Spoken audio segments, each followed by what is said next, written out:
Mateo 24, 43, brothers.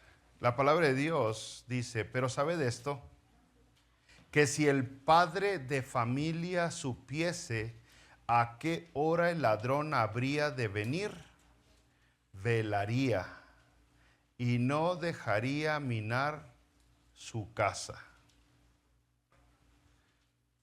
Y al leer esto nos hacemos la pregunta del $1,000,000. La pregunta del millón, cada vez que leemos la Biblia, es: ¿cuál es el contexto? ¿Cuál es el contexto? Es bien importante cada vez que leemos cualquier libro, cualquier libro, no nomás la Biblia, es importante la interpretación correcta. Aquí, brother, en Mateo 24, Jesús está prediciendo la destrucción del templo y la masacre que vendría en el año 70 después de Jesucristo. En el versículo 42, Jesucristo les dijo: velad, pues, porque no sabéis a qué hora ha de venir vuestro Señor. O sea, Jesucristo les está diciendo: viene juicio sobre esta generación. Esta generación que tuvieron al Dios encarnado y lo rechazaron. Y Jesucristo les repitió eso: viene el tiempo para ustedes, aquí en Mateo 24. Ahora está usando la analogía del Padre. Ante la amenaza del ladrón, ¿qué haría un padre para proteger a su familia, para proteger su hogar? Ante la amenaza que se aproxima, ¿qué debería de hacer el líder del hogar para proteger a los que dice que aman? Y el versículo 44 dice: por tanto, también vosotros estad preparados, porque el Hijo del Hombre vendrá a la hora que no penséis. Entonces nos damos cuenta que dice: hay que estar preparados, como el Padre estaría preparado, nosotros debemos de prepararnos. Así que, aparte de proveer para su hogar, el Padre protege a su familia, protege a su casa, protege a los suyos, protege a su esposa, protege a sus hijos, protege a su gente. ¿Y proteger de qué? Pues en realidad de todo lo que pueda lastimar a los que amas. Protegerlos de cualquier daño que pueda venir de donde sea que venga. Si hablamos materialmente, aquí le tomamos un contexto así al valor que tiene la palabra así muerta. Pues materialmente, protegerlos del ladrón, de lo que se va a robar, de lo que podría dañar. Pero entonces sería también protegerlos de cualquier desastre natural, de que les falte alimentos, protegerlos de que les falte ropa, de que les falte techo. Ahora, si hablamos físicamente, pues protegerlos de enfermedades. Un padre se preocupa para proteger a sus hijos, a su esposa, de accidentes, que no se dañen, que no se lastimen físicamente. Y si hablamos psicológicamente o emocionalmente, pues protegerlos de daños psicológicos, de traumas, de emociones que se le pueden quedar arraigadas, de emociones negativas. Protegerlos de tal manera que sea fuerte emocionalmente, no separarlo, no secluirlo del mundo. Protegerlo verdaderamente. Pero aún mucho más valioso y mucho más importante que proteger a los suyos emocional, material y físicamente, aquí en el contexto de Mateo 24, es la idea de protegerlos espiritualmente. Proteger a los tuyos espiritualmente. Porque en realidad la vida espiritual está conectada con todo lo demás, está conectada con lo emocional, está conectada con lo físico, y si usted tiene buenos valores, buenos principios, aún incluso con lo material. Entonces, brothers, volvemos a la cita aquí en Mateo 24 y nos damos cuenta que Jesucristo está usando una analogía que es lógica, es entendible, es natural, es normal para esos tiempos, pero quién sabe para los tiempos de hoy. El Padre protege. Todos saben eso. Jesucristo no tuvo que dar esta explicación. Por eso dijo en Mateo 24:43, si el padre de familia supiese a qué hora el ladrón habría de venir, velaría y no dejaría minar su casa. Porque eso es lo que hacen los padres. Protegen. Entonces, el día de hoy lo tenemos que explicar. Lo tenemos que explicar porque muchos padres ya no lo hacen. Entonces ya cuando usted le pregunta a una persona qué es un padre, pues le van a dar una opinión basada en las experiencias que ellos tuvieron con su propio padre. Porque ya el padre, lo que es papá el día de hoy, no es lo mismo que era en los tiempos que el Señor Jesucristo habló. Y eso esos eran tiempos malos, ¿eh? Y eso que Jesucristo le está advirtiendo de un juicio que va a venir sobre esa generación que lo rechazó. Y aún así, ellos sí entendían lo que era un papá. De tal manera que Jesucristo no les tuvo que explicar, porque entendía las características que tiene un padre. Un padre.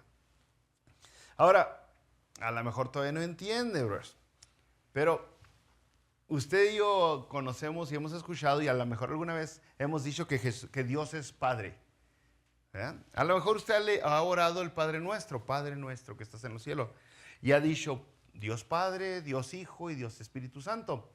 ¿De dónde salió esa idea de decirle a Dios Padre?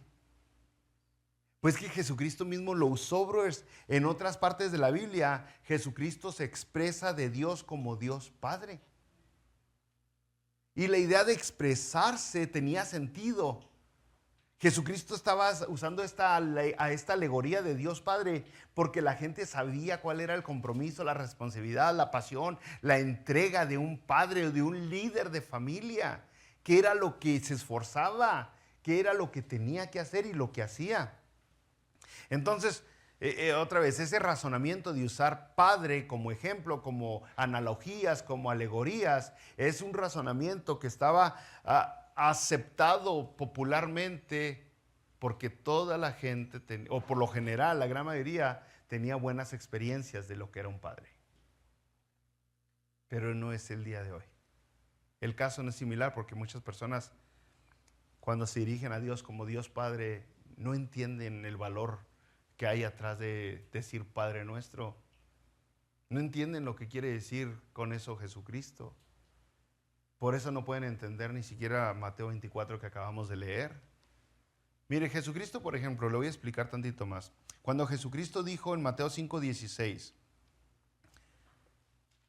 así alumbre vuestra luz delante de los hombres, para que vean vuestras buenas obras y glorifiquen a vuestro Padre que está en los cielos. Les está diciendo Jesús, ustedes hagan buenas obras. ¿Ok? Así alumbre vuestra luz para que vean vuestras buenas obras y glorifiquen a tu Padre. O sea, aquí en esto que está diciendo es, tienes que hacer buenas obras como hijo de Dios, sin preocuparte en que te va a faltar, que no hay suficiente para ti, o que cada quien se rasque con sus uñas, porque tú tienes un papá que te provee. Tienes un papá que te protege, porque tienes un papá que desea que te portes como Él se porta. Entonces cuando Jesucristo dice, así alumbre vuestra luz delante de los hombres, para que vuestro Padre se glorifique, está diciendo, tienes un papá que siempre te va a dar todo lo que necesitas. Y si tienes tú que quitarte la camisa para dárselo a alguien necesitado, tu papá te va a dar una camisa. Si tú te tienes que quitar la comida de la boca para dársela a aquella persona que está necesitada, tu papá te va a alimentar, te va a dar. Y en realidad esa es toda la idea de aquí Mateo 5 y Mateo 6. Habla mucho de Dios nuestro Padre. Fíjese, en el versículo 44 de Mateo 5 y 45, dice Jesucristo, pero yo os digo, amad a vuestros enemigos. Bendecid a los que os maldicen, haced bien a los que os aborrecen, y orad por los que os ultrajan y os persiguen, para que seáis hijos de vuestro Padre que está en los cielos, que hace salir su sol sobre malos y buenos, y que hace llover sobre justos e injustos. Y otra vez usó la palabra Padre, para que seáis hijos de vuestro Padre. Y la idea es que si Dios es tu Padre, te vas a parecer a Él. Mira cómo es tu Padre. Él hace llover sobre justos e injustos. Él hace salir su sol sobre malos y buenos. Así tú tienes que amar a tus enemigos.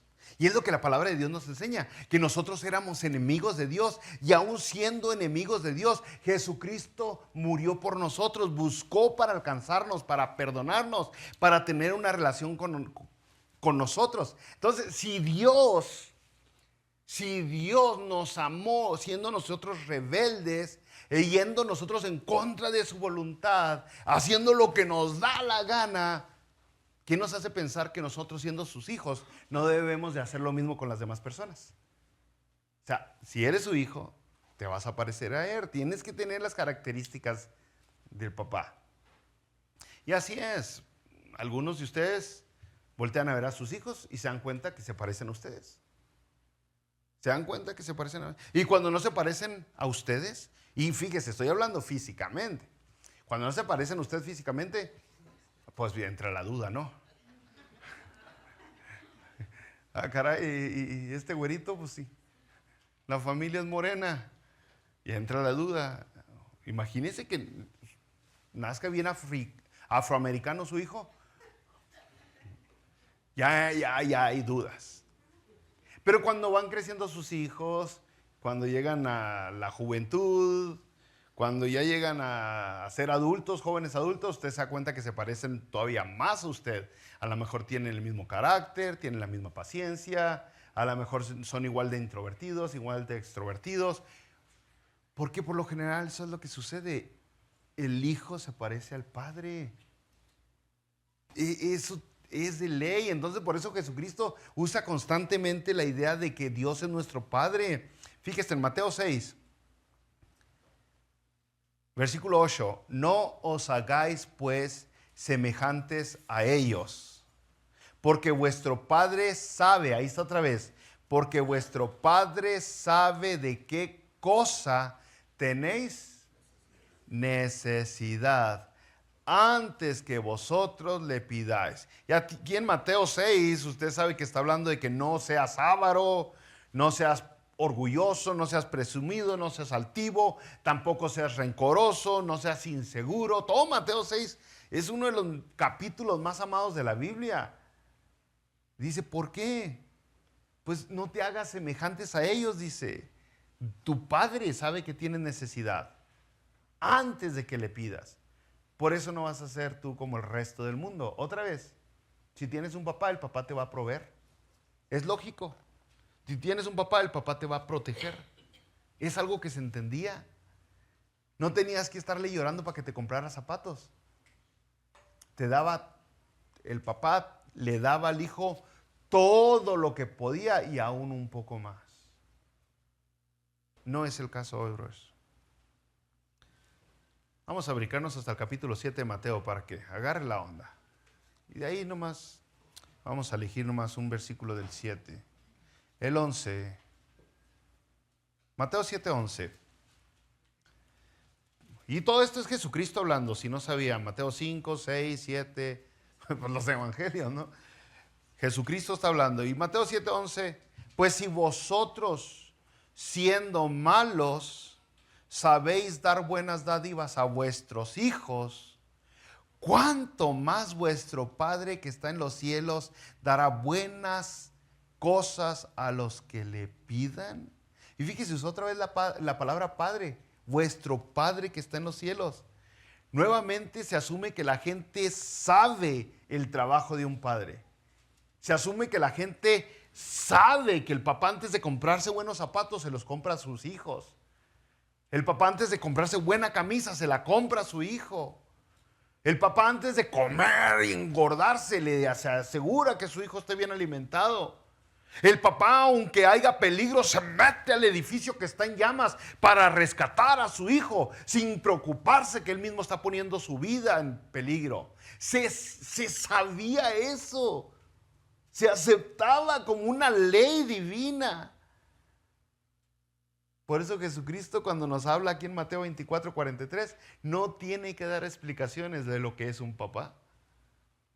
No tiene que decir, es que miren, el papá protege, el papá provee. No, se asume que la gente sabe el trabajo, la responsabilidad de un padre. Pero no es el caso hoy, brother. No es el caso hoy, tristemente. En muchos hogares sí, pero no en todos lados. Ahora, hasta ahorita usted podría sacar 2 lecciones de aquí, o cuando menos podría sacar una. Porque si usted es papá, usted podría decir, bueno, tengo que esforzarme para ser el mejor hijo, aquel hijo que abandoné en aquella otra ciudad, tengo que buscarlo, tengo que extenderme, tengo que alcanzarlo, porque es muy común hoy. Hay ahorita muchos hijos creciendo sin sus papás el día de hoy. Y no estoy hablando por ustedes, porque está extendido ese rollo el día de hoy. Entonces podría usted decir, después del mensaje de hoy, podría decir, tengo que ser mejor padre. O podría usted entender que tanto lo ama Dios, que el ejemplo que se asemeja más para mostrarle el amor a usted es el de un padre hacia un hijo. Y en otras ocasiones el de una madre hacia un hijo. Y podría entender entonces que Dios lo ama tanto que lo protege, que lo guía, que le provee, que lo cuida de que esté bien emocionalmente, físicamente, materialmente y sobre todas las cosas espiritualmente. Lo ama tanto Dios, usted podría concluir que las experiencias que Dios permite que pasan en su vida, las permite porque le van a ayudar para ser más fuerte, no para ser un niño débil, un niño frágil, sino lo que Dios permite que llegue a usted es porque lo ama, porque sabe que esa manera es la mejor manera de protegerlo. Entonces, una de dos, o soy mejor papá, o reconozco lo asombroso, lo maravilloso que es Dios por todos estos ejemplos que el mismo Jesucristo me ha dado de Dios hacia nosotros. Y mire, si usted todavía se sumerge más a conocer a Dios, se da cuenta que aún esa analogía de que Dios es nuestro Padre le queda corta al tamaño, al tan grande amor que Dios tiene por nosotros. O sea, Dios nos ama mucho más de lo que podría amar un padre a sus hijos. Pero bueno, volviendo a Mateo 24:43, ya entendió un poquito más, espero, o cuando menos ya le refresqué la mente. Jesucristo dijo, si el padre de familia supiese a qué hora el ladrón habría de venir, velaría y no dejaría minar su casa. Recuerde el contexto, ¿no? Recuerde el contexto. Entonces, brothers,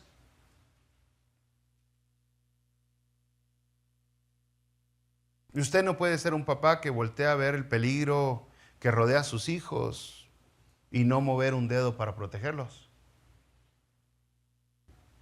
Yo sé que aquí hay muchos papás que si ven el peligro que acecha a sus hijos, usted hace lo imposible por salvarle la vida a sus hijos.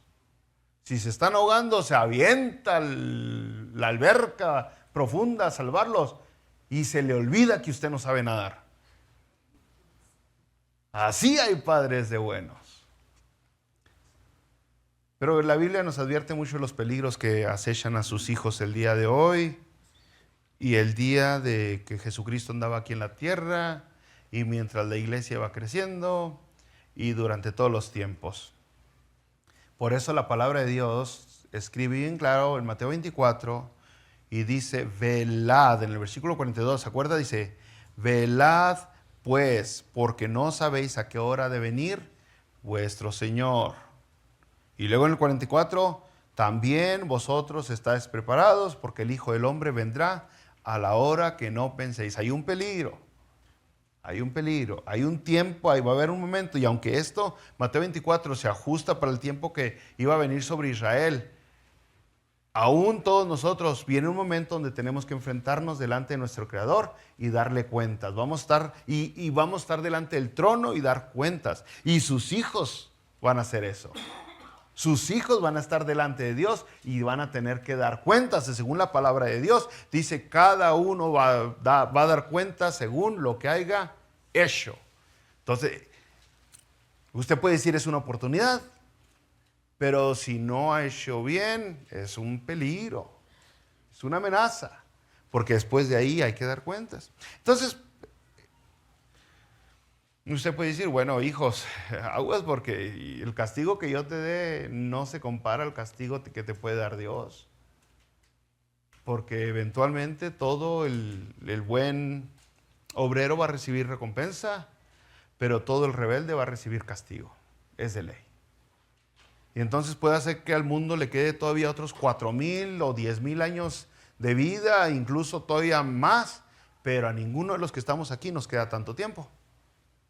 Entonces, en poco tiempo, cada uno de nosotros vamos a estar delante de nuestro Creador y dar cuenta.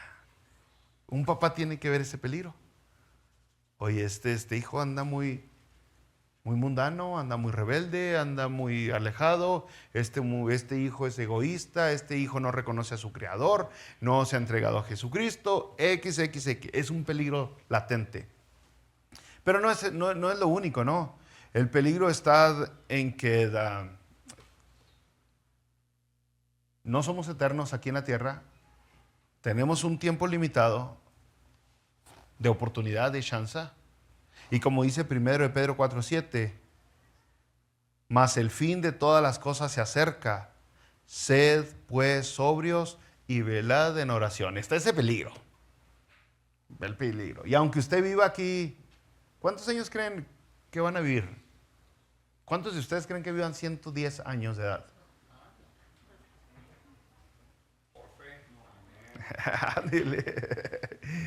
Bueno, no creo que haya muchos aquí que digan que van a llegar a 100.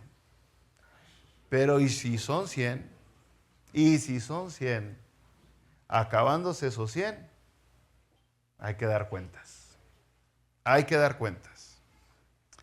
Pero luego, brothers, el peligro está en que hay gente trabajando en contra de nosotros mientras tenemos esta oportunidad de ponernos a cuentas con Dios. La palabra de Dios dice bien claro en 1 de Pedro capítulo 5, versículo 8, sed sobrios y velad. Otra vez, ahí está la atención, la urgencia, porque vuestro adversario el diablo, como león rugiente, anda alrededor buscando a quien devorar. O sea, está la influencia, el peligro está que hay influencias negativas.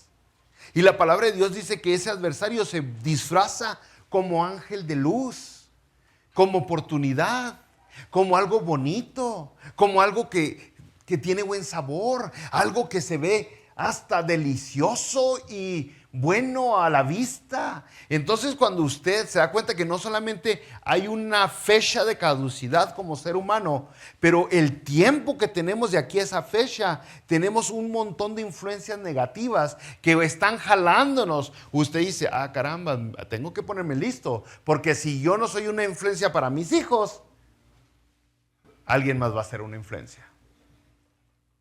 Imagínese pues, si usted es un papá que vive en una ciudad y su hijo vive en otra ciudad, ¿cuánta influencia tiene sobre su hijo? ¿Y quién estará teniendo influencia sobre sus hijos? Imagínese pues, Si usted trabaja todo el día y llega a la casa, come y por media hora ve a sus hijos y ya no los ve otra vez, de 24 horas al día tuvo media hora, quizás una hora de ver a sus hijos, ¿quién tuvo influencia sobre sus hijos el resto del tiempo? Imagínense, si de los 7 días a la semana usted nomás ve a su hijo por 2 horas el sábado, ¿quién vio a sus hijos el resto del tiempo? ¿Qué influencias tuvieron sobre sus hijos?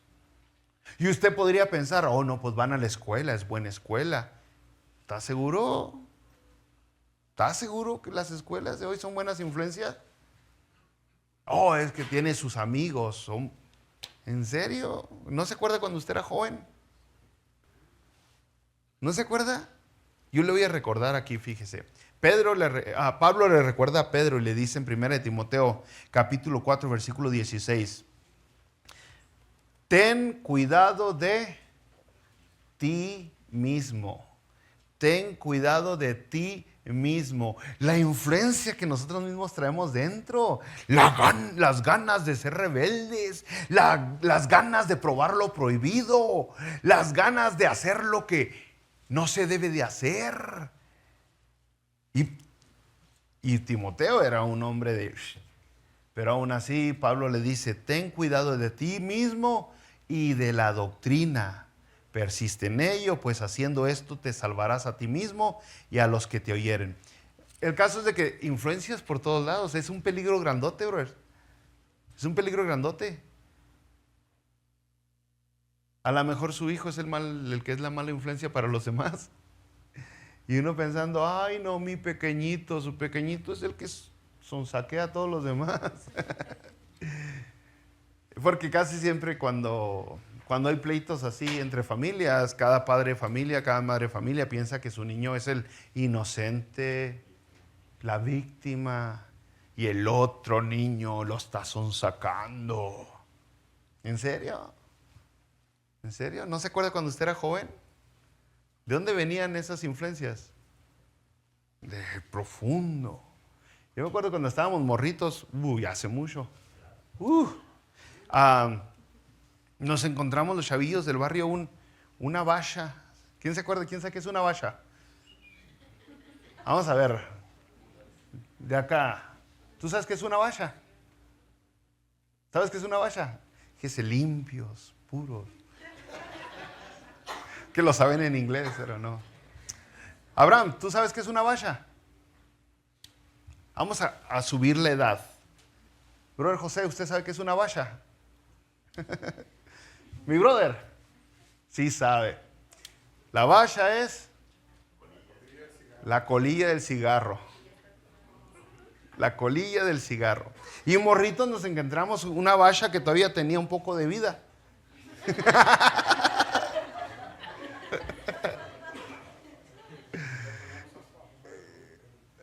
Sí, aquí la vallita. El caso es de que, ¿qué cree, joven? Niños. Sale de dentro de uno mismo. Sí, prende la tracerillo. Vamos a ver. O sea, ¿quiere uno probar esa cochinada? ¿Chuparle la cola al diablo? Y luego la mamá, ¡ay! Los vecinos te están influenciando mal. Yo fui lo que les dije, Vita. Y los papás no vemos los peligros. Y en mis tiempos, brothers, no había YouTube. Nadie traía celulares. No existía el Instagram o el TikTok o el Facebook. ¿Qué peligros tienen sus hijos el día de hoy? Y tristemente, cada vez se hace más popular, a pesar de que ya secularmente reconocieron que el teléfono es una enfermedad. Es una adicción y que está dañando a los hijos. Ya hay enfermedades producto del teléfono o de la tableta. Y aún así usted va a algún restaurante y ve algún chalito todo que le falta desarrollo para su edad. con una tableta, con un teléfono, porque los papás viven más mejor, más a gusto. Si le dejan la influencia al teléfono o a la tableta, el papá se estresa menos. Si permite que ese aparato se sigue metiendo por los ojos de su hijo. Pero está perdiendo oportunidad porque no ve el peligro. Y los religiosos, ay, la vacha, pecado, Satanás. Oh, no. Yo estoy seguro que ese TikTok es más peligroso que una vacha. Mucho más peligroso. Yo estoy seguro que muchas de nuestras escuelas primarias son más peligrosas que esa vacha. Y muchos papás no se dan cuenta del peligro. El peligro. Porque sus hijos son atraídos a eso. Eso es como miel y sus hijos son como moscas. O sea, humanamente somos atraídos a todo este tipo de cosas ilícitas, adictivas, todas estas cosas que prometen felicidad, porque nos ofrecen placer y nos dicen de una manera o otra que vamos a ser felices si probamos, si intentamos, si le calamos. Y al darse cuenta usted de todas estas personas que han probado todo esto que se ofreció en el mundo, se da cuenta que viven en tristeza. Antes de que se aprobara el matrimonio homosexual en Estados Unidos, una de las frases que usaban para defender el matrimonio homosexual era: se están suicidando muchos homosexuales porque no son reconocidos en la sociedad. Y era cierto. La cantidad de homosexuales que se estaban suicidando, muchos. Se reconoció el matrimonio en Estados Unidos. ¿Usted cree que bajó la cantidad de suicidios? Sigue. Sigue. Porque te ofrece mucho. Te ofrece felicidad, los placeres, los deseos, las pasiones desenfrenadas. Pero no te dan, no te cumplen. Te siguen los hijos sintiendo vacíos, solos. ¿Y el papá? Pues bien, allá a gusto, viendo fútbol. A gusto con los compas, echándose unas cheves. A gusto trabajando y ganando dinero y dinero. Porque no ve el peligro. Y estos son los papás que están con sus hijos.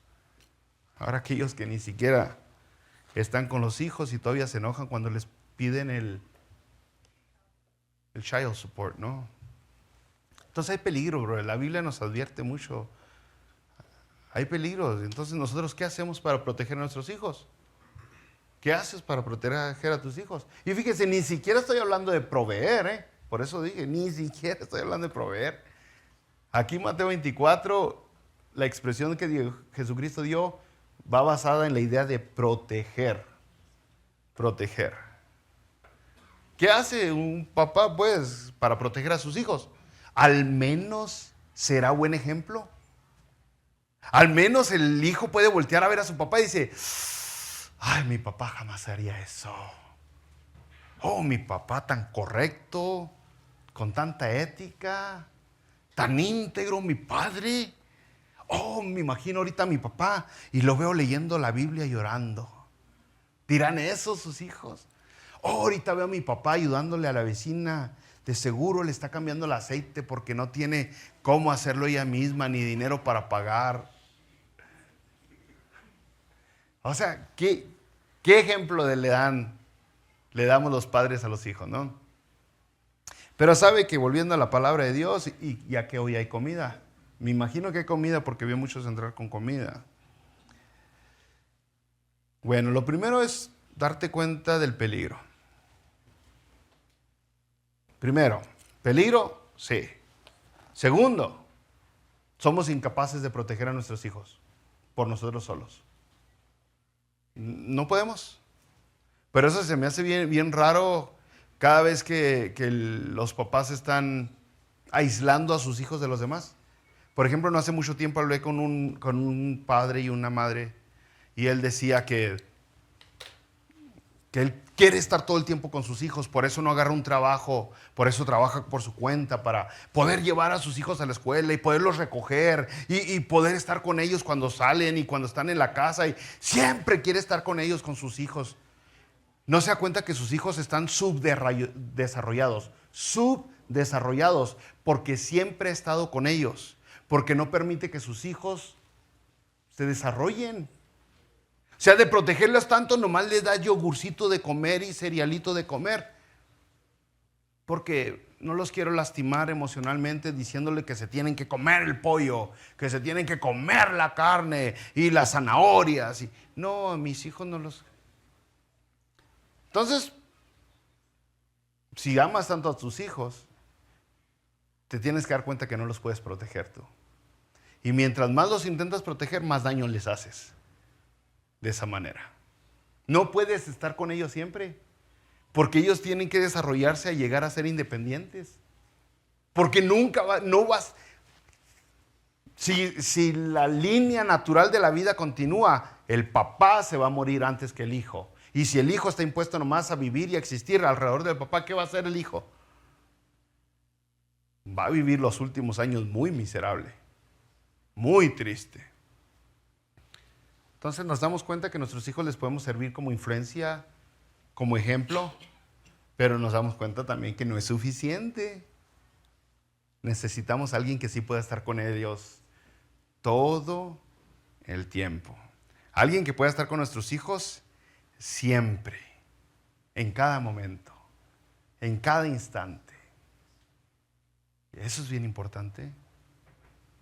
Eso es bien importante. La palabra de Dios dice en Salmo, en el capítulo 91, usted recordará ese salmo muy, muy conocido, versículo 1 y 2. Dice, el que habita el abrigo del Altísimo morará bajo la sombra del Omnipotente. Entonces me doy cuenta que si puedo llevar a mis hijos a que habiten bajo el abrigo del Altísimo, mis hijos van a poder morar bajo la sombra del Omnipotente. Y luego dice el versículo 2, diré yo a Jehová, esperanza mía y castillo mío, mi Dios, ¿en quién confiaré?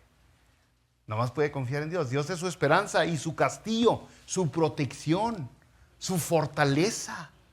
El que lo cuida, el que lo proteja y protege. Entonces se puede llevar a sus hijos a ese castillo, a esa fortaleza, a que sea protegido por Dios. Se da cuenta que usted ya la armó, ya la hizo, ya no tiene que esforzarse tanto.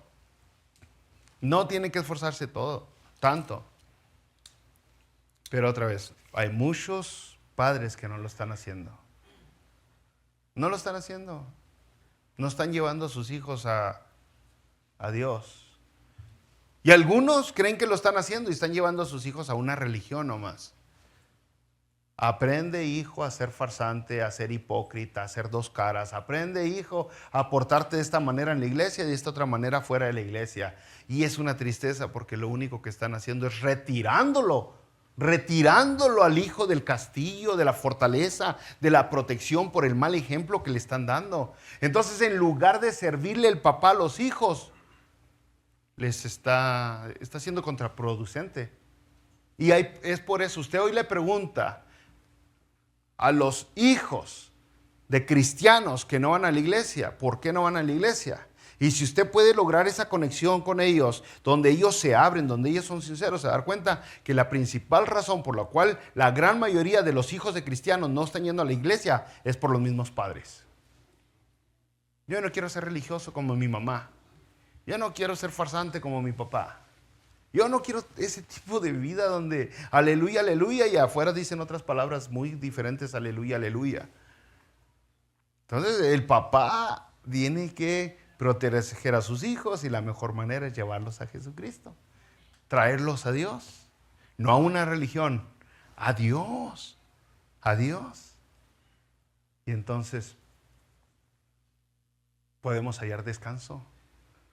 Podemos hallar alivio. Porque si usted como papá se ha dado cuenta del peligro, otra vez no solamente físico, no solamente mental, no solamente emocional, pero incluso espiritual que tienen sus hijos, el peligro en el cual están sus hijos metidos, ¿cómo va a vivir usted en paz? ¿Cómo va a vivir tranquilo? Usted se van sus hijos a la escuela y usted se queda, Ay, ay, y si hay un active shooter, un loco que entra con armas a dispararles. Ay, mis hijos andan en el parque. Y si algún borracho anda por ahí y nomás va a vivir tenso porque sabe el peligro que hay en el mundo hoy. No va a tener paz, no va a tener tranquilidad. Si usted se da cuenta en el mundo en el que vivimos hoy, lleno de desorden, de caos, de asesinatos y de maldad, usted no puede quedarse en su casa tranquilo. Al menos dos cosas: que no sepa el peligro en el que están sus hijos, o que se los haya presentado a Dios. Dios, aquí están mis hijos.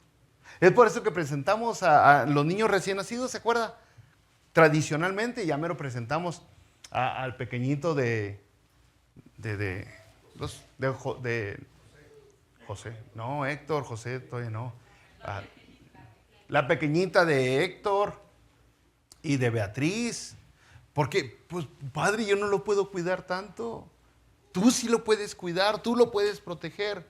Y entonces cuando usted hace eso, usted como padre que verdaderamente ha reconocido el peligro en el que estamos, puede respirar con paz, en tranquilidad. 1 Pedro 5:7 dice: echando toda vuestra ansiedad sobre Él, porque Él tiene cuidado de vosotros.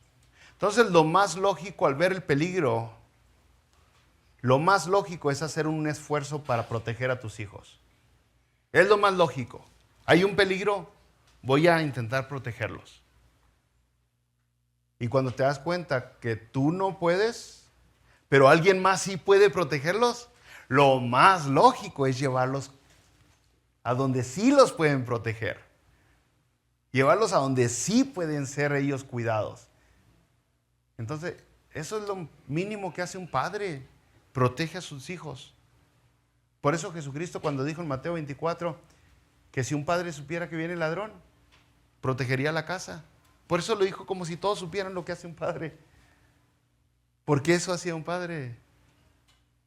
Protegía, daba su vida por sus hijos. Y si hay alguien aquí que no ha hecho su jale de padre, si no ha trabajado, si no ha hecho su labor de padre, si no se ha esforzado como papá, si ha sido medio egoísta, si ha cuidado más él que cuidar a sus hijos, pues hoy es tiempo, ¿no? De agarrar la onda y decir: oye, tengo hijos y voy a dar cuenta por mis hijos. Dios le va a pedir cuentas a cada padre por sus hijos. Usted se da cuenta de la palabra de Dios y las instrucciones para que un hijo conozca a Dios son dadas a los papás. No son dadas a los pastores, ni a los sacerdotes, ni a los religiosos. Los papás constantemente Dios les dice: enséñenle a sus hijos, platíquenles a sus hijos, cuéntenles a sus hijos. Todo el libro de Proverbios es como si un papá le está hablando a sus hijos. Todo el libro de Proverbios. Porque la instrucción de proteger a los hijos es dada a los padres. Y si no ha sido buen padre, pues ahora agarre la onda. Y si no ha entendido el Dios que tiene, que lo ama, que lo protege, que lo cuida, que le provee, pues es tiempo de agarrar la onda también. Eche toda su ansiedad delante de Dios.